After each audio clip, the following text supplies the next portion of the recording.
Talk about the strategy for us. I mean, we know in previous arraignments, it's been a very kind of hush-hush process for the Trump kind of campaign and for President Trump himself and his legal team. This seems to be a little different. What do you make of it?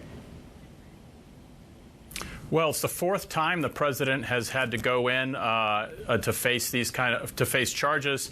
In the past, officials did not want to take a mugshot. They said it wasn't necessary. This time, the sheriff in Fulton County said that no one was going to get special treatment. That's why you saw former President Trump and much of his legal team, 18 co-conspirators, all have mugshots taken.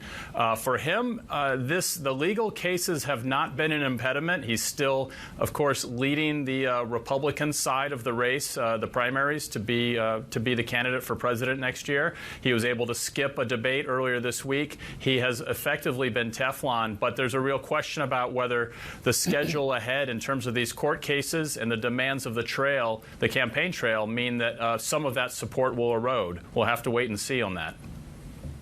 Bill, he pulled out the blue steel look for that mugshot. What comes next from the former president? Well, the prosecutor in this case is hoping to have this case really get expedited. She wants an arraignment next month and the trial to get underway.